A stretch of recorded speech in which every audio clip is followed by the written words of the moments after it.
പിതാവിൻ്റെയും പുത്രൻ്റെയും പരിശുദ്ധാത്മാവിൻ്റെയും നാമത്തിൽ ആമേൻ. എൻ്റെ പ്രിയപ്പെട്ടവരെ, ഇന്ന് ജൂലൈ 31 വെള്ളിയാഴ്ച. അമ്മേ പരിശുദ്ധ അമ്മേ, അമ്മേ പരിശുദ്ധമേ, ദൈവമാതാവേ, കൃപാസനത്തിലൂടെ ഞങ്ങൾക്കും ഞങ്ങളുടെ ദേശത്തിനും അമ്മ മധ്യസ്ഥം തേടി തന്ന എല്ലാ അനുഗ്രഹങ്ങൾക്കും കൃപകൾക്കും ഞങ്ങളിപ്പോൾ ഹൃദയം നിറഞ്ഞ നന്ദി പറയുന്നു.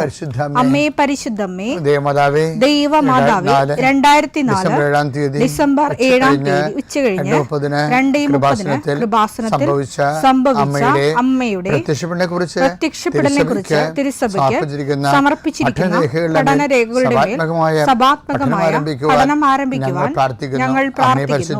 അമ്മേ പരിശുദ്ധമേ, ഭൂസ്വർലോകങ്ങളുടെ രാജ്ഞിയായ അങ്ങേയ്ക്ക് ഭൗമസംരക്ഷണത്തിനായി പ്രപഞ്ചപ്രകൃതിയെ തന്നെ തിരുസഭ പ്രതിഷ്ഠിക്കുവാൻ ഈ പ്രത്യക്ഷീകരണം വഴി ഇടയാക്കണമേ. പരിശുദ്ധമേ, ജപമാല മാതാവേ, സകല കൃപാസനം പ്രാർത്ഥനയോടും ചേർത്ത് ഞങ്ങളിപ്പോൾ പ്രാർത്ഥിക്കുന്ന ഈ കുടുംബത്തിന്റെ പ്രത്യേക നിയോഗം പറ മക്കളെ.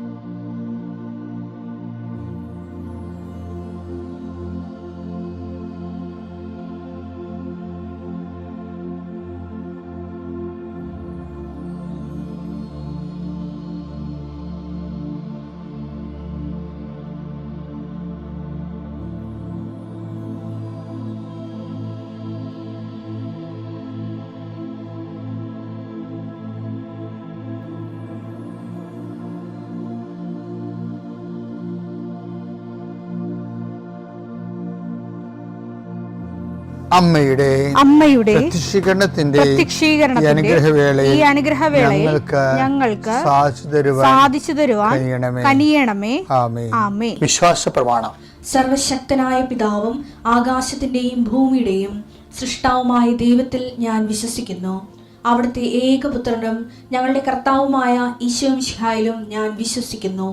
ഈ പുത്രൻ പരിശുദ്ധാത്മാവിനാൽ ഗർഭസ്ഥനായി കന്യകാമറിയത്തിൽ നിന്ന് പിറന്ന് പൊന്തിയോസ് പീലാത്തോസിന്റെ കാലത്ത് പീഡകൾ സഹിച്ച് കുരിശിൽ തറയ്ക്കപ്പെട്ട് മരിച്ച് അടക്കപ്പെട്ട് പാതാളങ്ങളിൽ ഇറങ്ങി മരിച്ചവരുടെ ഇടയിൽ നിന്ന് 3-ാം നാൾ ഉയർത്ത് സ്വർഗത്തിലേക്ക് എഴുന്നള്ളി സർവശക്തിയുള്ള പിതാവായ ദൈവത്തിന്റെ വലതുഭാഗത്തിരിക്കുന്നു. അവിടെ നിന്ന് ജീവിക്കുന്നവരെയും മരിച്ചവരെയും വിധിക്കുവാൻ വരുമെന്നും ഞാൻ വിശ്വസിക്കുന്നു. പരിശുദ്ധാത്മാവിലും ഞാൻ വിശ്വസിക്കുന്നു. വിശുദ്ധ കത്തോലിക്കാ സഭയിലും പുണ്യവാന്മാരുടെ ഐക്യത്തിലും പാപങ്ങളുടെ മോചനത്തിലും ശരീരത്തിന്റെ ഉയർപ്പിലും നിത്യമായ ജീവിതത്തിലും ഞാൻ വിശ്വസിക്കുന്നു. ആമേൻ. സുഖസ്ഥനായ ഞങ്ങളുടെ പിതാവേ, അങ്ങയുടെ നാമം പൂജിതമാകണമേ. അങ്ങയുടെ രാജ്യം വരണമേ. അങ്ങയുടെ തിരുമനസ് സ്വർഗത്തിലെ പോലെ ഭൂമിയിലും ആകണമേ. അന്നു വേണ്ടുന്ന ആഹാരം ഇന്ന് ഞങ്ങൾക്ക് തരണമേ. ഞങ്ങളോട് തെറ്റ് ചെയ്യുന്നവരോട് ഞങ്ങൾ ക്ഷമിക്കുന്നത് പോലെ ഞങ്ങളുടെ തെറ്റുകൾ ഞങ്ങളോടും ക്ഷമിക്കണമേ. ഞങ്ങളെ പ്രലോഭനത്തിൽ ഉൾപ്പെടുത്തരുതേ, തിന്മയിൽ ഞങ്ങൾ രക്ഷിക്കണമേ. ആമേൻ. നന്മ നിറഞ്ഞ മറിയമേ, സ്വസ്തി. കർത്താവ് അങ്ങയുടെ കൂടെ സ്ത്രീകളിൽ അങ്ങ് അനുഗ്രഹിക്കപ്പെട്ടവളാകുന്നു. അങ്ങയുടെ ഉദരത്തിൻ ഫലമായി ഈശോ അനുഗ്രഹിക്കപ്പെട്ടവനാകുന്നു. പരിശുദ്ധ മറിയമേ, തമ്പുരാന്റെ അമ്മേ, പാപികളായ ഞങ്ങൾക്ക് വേണ്ടി ഇപ്പോഴും ഞങ്ങളുടെ മരണസമയത്തും തമ്പുരാനോട് അപേക്ഷിക്കണമേ. ആമേൻ. കർത്താവേ, നിന്റെ ഉന്നതമായ നാമത്തിന് സ്തോത്രം ചെയ്യുന്നു. കർത്താവേ, നിന്റെ വിശുദ്ധ പൗരോഹിത്യത്തെ മഹത്വപ്പെടുത്തണമേ. കർത്താവെ, സഭയിലുള്ള സാന്നിധ്യം പ്രകടമാക്കണമേ. 40 വർഷം ഞാൻ അർപ്പിച്ച കൃപാനയുടെ യോഗ്യതയാണ്. കൃപാസന അൾത്താറെ ജീവനോടെ പ്രത്യക്ഷപ്പെട്ട പരിശുദ്ധ അമ്മയുടെ മാധ്യസ്ഥത്തിലെ മക്കളില്ലാത്തവരെ ഓർത്ത് പ്രാർത്ഥിക്കുന്ന ഈശോയെ, ആശുപത്രി കിടക്കുന്നവരെ ഓർത്ത് പ്രാർത്ഥിക്കുന്നു. ഓരോ ബിസിനസ് ചെയ്തിട്ട് തകർന്നു പോകുന്നവരെ കർത്താവ്, ഇന്നെങ്കിലും 10 പൈസ കിട്ടുക ഈശോയെ. കച്ചവടം ചെയ്തിട്ട് നിവൃത്തിയില്ലാതിരിക്കുന്നവരുണ്ട്. കന്യൻ്റെ കയ്യിൽ പൈസ അകപ്പെട്ടു പോയവരുണ്ട്. അത് തിരക്കി പോകുന്നവരും ചോദിക്കാൻ പോകുന്നവരുണ്ട്.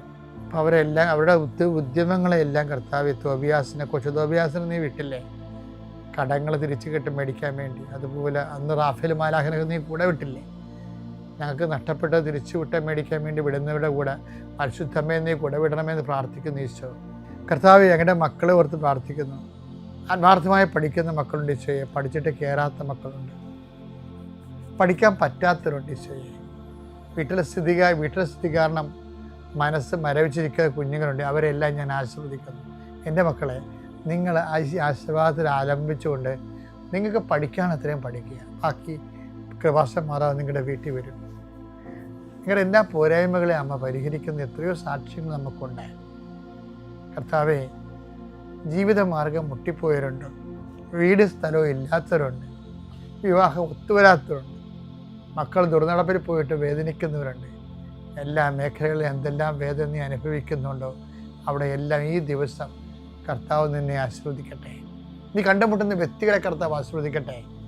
നീ ഒപ്പിടുന്ന രേഖകളെ കർത്താവ് ആശീർവദിക്കട്ടെ.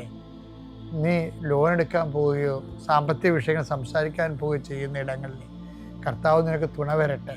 എൻ്റെ കർത്താവിൻ്റെ ഉന്നതമായ നാമത്തിൽ, സഭയുടെ അധികാരത്തിൽ, കുരിശിൻ്റെ അടയാളത്തിൽ ഇനി ഇന്നത്തെ ദിവസം നീ പോകുന്ന എല്ലാ ഇടങ്ങളിലും നിൻ്റെ കർത്താവ് നിന്നെ സന്ധിക്കട്ടെ. നിത്യം പിതാവും പുത്രനും പരിശുദ്ധാത്മാവുമായ സർവീശ്വര എന്നേക്കുവാമേ. എൻ്റെ പ്രിയപ്പെട്ടവരെ, പിന്നെ ഉടമ്പടി നിയോഗം വെക്കുമ്പോൾ നമ്മളെന്താണ് കർത്താവിനോട് പ്രാർത്ഥിക്കണേ? പല ആൾക്കാരും പ്രാർത്ഥിക്കുന്നത് മാത്രമല്ല, പ്രേക്ഷിത പ്രവർത്തനം ഉടമ്പടി സംബന്ധമായ എല്ലാ കാര്യങ്ങളും ചെയ്യണത് എന്തിനു വേണ്ടിയാണ്? കർത്താവേ എൻ്റെ കാര്യത്തിൽ ഇടപെടണമേ, കർത്താവേ എൻ്റെ കാര്യത്തിൽ ഇടപെടണമെന്നല്ലേ? കർത്താവ് നമ്മുടെ കാര്യത്തിൽ ഇടപെടണമെങ്കിൽ ഈ കാര്യം മാത്രമല്ല, കർത്താവിന് നിരക്കാത്ത എല്ലാ കാര്യങ്ങളിലും ഇടപെടാനുള്ള സ്വാതന്ത്ര്യം ഉണ്ടാകണം. ആ ഭാഗം വായിച്ചേ, മർക്കോസ് 5:7 വായിച്ചേ. മർക്കോസ് 5:7 ഉച്ചത്തിൽ നിലവിളിച്ചുകൊണ്ട് അവൻ പറഞ്ഞു. ആരാണെന്ന് അവനെന്ന് പറഞ്ഞാൽ ആരാണെന്ന് അറിയാവാ? ചില്ലറ പുള്ളിയല്ല, ലഗിയോനെന്നും പറഞ്ഞ് ഒരു സൈന്യമുണ്ട്. ഒരാളിനെ ആവശിച്ചിരിക്കുകയാണ് പിശാചിൻ്റെ കൂട്ടവാ. ഈശോനെ കണ്ടപ്പോൾ ഗരസേനരുടെ സ്ഥലത്ത് ചെന്നപ്പോൾ തന്നെ പിശാച് മനസ്സിലായി തൻ്റെ സമയം കുറിച്ചിട്ടുണ്ട്, നിമിഷങ്ങൾ എണ്ണപ്പെട്ടിട്ടുണ്ടെന്ന് പറയും. അപ്പോൾ ഇവൻ അലറിയിട്ട് ഇവൻ കുറേ കാര്യങ്ങൾ പറയും. എന്താണെന്നറിയാം? എന്തൊക്കെയാണ് പറയണമെന്നൊക്കെ? യേശുവേ മഹോന്നതനായ ദൈവത്തിൻ്റെ പുത്ര. ഇങ്ങനെ സർട്ടിഫിക്കറ്റ് കൊടുത്തിരിക്കണേ ദൈവത്തിന്. ഈശോയ്ക്ക് വലിയ സർട്ടിഫിക്കറ്റ് കൊടുത്തിരിക്കുന്നതാണ്. കലവറയില്ലാതെ അങ്ങോട്ട് സംസാരിച്ചിരിക്കുകയാണ്. ദൈവത്തിൻ്റെ പുത്രനാണെന്ന് പുള്ളി സമ്മതിച്ച്.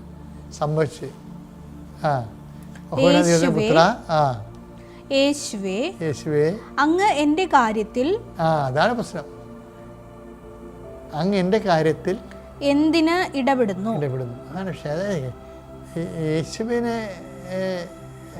ദൈവപുത്രനായിട്ട് അംഗീകരിക്കണമെങ്കിൽ, മഹോന്നതനാണെന്ന് പറയണമെങ്കിൽ നമുക്ക് വലിയ ചിലവുള്ള കാര്യമൊന്നുമില്ല.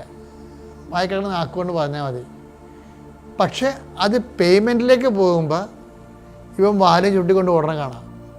പിശാച് നമ്മളെ തമ്മിലുള്ള വ്യത്യാസം എന്താണെന്നറിയാമോ? പിശാച് ഇല്ലാത്ത കുറേ കാര്യം നമുക്കുണ്ട്. അവിടെ നമ്മൾ ഇൻവെസ്റ്റ് ചെയ്യുകയാണെങ്കിൽ നമുക്ക് നല്ല ഗ്രോത്ത് കിട്ടാൻ സാധ്യതയുണ്ട്. മാർക്കറ്റിംഗ് ഉള്ളതിനല്ലേ, സാധനം പ്രൊഡ്യൂസ് ചെയ്താലല്ലേ മാർക്കറ്റിംഗ് നമുക്ക് പ്രോഫിറ്റ് ഉണ്ടാകത്തുള്ളൂ. അതുപോലെ ഇപ്പം പിശാചൻ ദൈവമാണെന്നുള്ള എല്ലാം അറിയാം. അതാണ് യാക്കോബ് പറയണത്. യാക്കോബ് നമ്മൾ ഇടയ്ക്കിടയ്ക്ക് പറയത്തില്ലേ? 2:19 വായിച്ചേ. ദൈവം ഏകനാണെന്ന് നീ വിശ്വസിക്കുന്നു. അത് നല്ലത് തന്നെ. പിശാചുക്കളും അങ്ങനെ വിശ്വസിക്കുന്നു. പിശാചുക്കളും അതുപോലെ വിശ്വസിക്കുന്നു. അപ്പം പിശാചിനും വിശ്വാസമുണ്ടേ. അതാണ് ആ വിഷയം. അപ്പം നമുക്ക് വിശ്വാസം ഉണ്ടെന്ന് പറഞ്ഞ് മസി പിടിക്കേണ്ട കാര്യമില്ല. പിശാച് അടിപൊളിയായിട്ട് വിശ്വസിക്കുന്നു. കണ്ടാ പറ. അവർ ഭയന്ന് വിറയ്ക്കുകയും ചെയ്യുന്നു. ഭയന്നും വിറക്കുന്നുണ്ട്. ഇപ്പം എന്താ പ്രോബ്ലം വെച്ച് കഴിഞ്ഞാൽ, പിശാചിന് വിശ്വാസമുണ്ട്, ദൈവഭയമൊക്കെ ഉണ്ട്, പക്ഷെ ഒരു സാധനം പുള്ളിക്കില്ല. അതെന്താ വെച്ച് കഴിഞ്ഞാൽ, അതുകൊണ്ടാണ് പുള്ളി പിശാചായിട്ട് നിന്ന് പോയത്. പിശാചായിട്ട് പിന്നെ വളർന്നില്ലല്ലോ പുള്ളി. പിന്നീട് പുള്ളിക്ക് വളർച്ചയില്ലല്ലോ. എന്താ പിന്നെ ഒരു ഡോർമൻ സ്റ്റേജിലേക്ക് നിൽക്കുക പുള്ളി. അതിൻ്റെ കാരണം വെച്ച് കഴിഞ്ഞാൽ പുള്ളിക്ക് ദൈവസ്നേഹമില്ല. അതാണ് കുഴപ്പം. ഇനി നമ്മൾ പറയണം, അപ്പം നമ്മുടെ ഏറ്റവും വലിയൊരു വിശ്വാസം ഇല്ലാത്ത സാധനം നമുക്കുള്ള എന്താണ്? ഈ ദൈവസ്നേഹമാണ്. ഇനി നമ്മൾക്ക് ദൈവസ്നേഹം ഉണ്ടോ ഇല്ലേ എന്ന് എങ്ങനെ അറിയാൻ പറ്റും?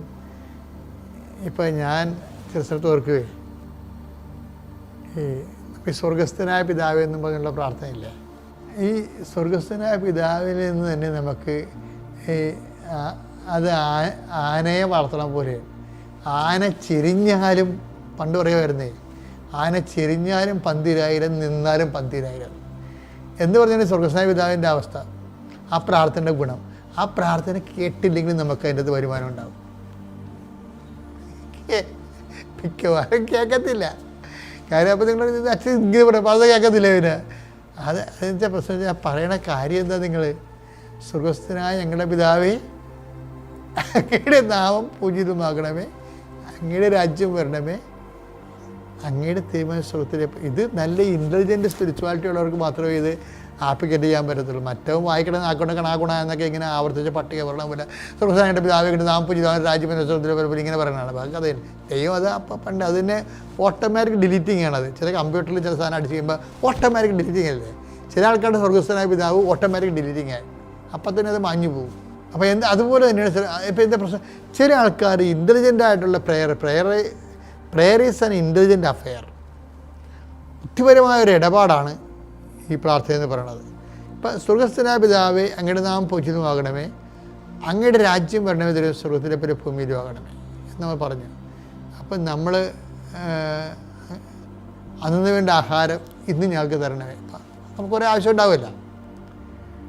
അപ്പോൾ അത് ഡെയിലി ഫിസിക്കലായിട്ടുള്ള നീഡാണെന്ന് തന്നെ വിചാരിച്ചോ. അത് നടന്നില്ലെങ്കിൽ എന്ത് ചെയ്യും?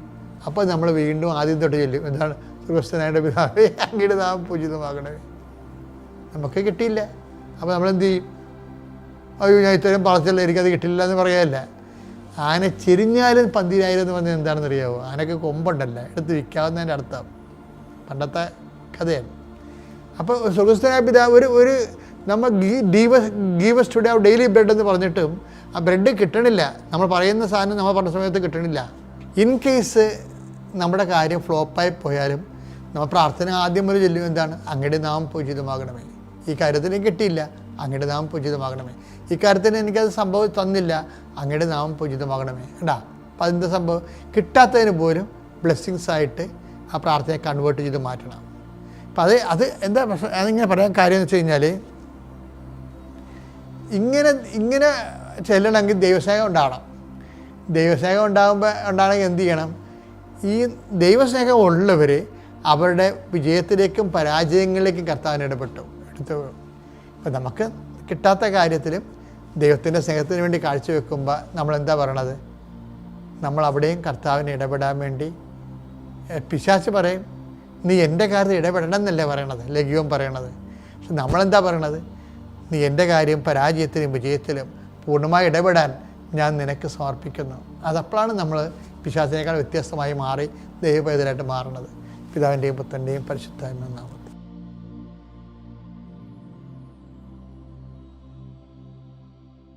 അത്യപൂർവ ദൈവാനുഭവങ്ങൾ ഇനി നിങ്ങൾക്കും സ്വന്തം. ഈ യൂട്യൂബ് ചാനൽ ഇതുവരെ സബ്സ്ക്രൈബ് ചെയ്തിട്ടില്ലെങ്കിൽ ഇപ്പോൾ തന്നെ സബ്സ്ക്രൈബ് ചെയ്യുക. ഈ വീഡിയോ ഇപ്പോൾ തന്നെ നിങ്ങളുടെ സുഹൃത്തുക്കൾക്ക് ഷെയർ ചെയ്തുകൊണ്ട് കർത്താവിൻ്റെ പ്രേക്ഷിതരാകുക.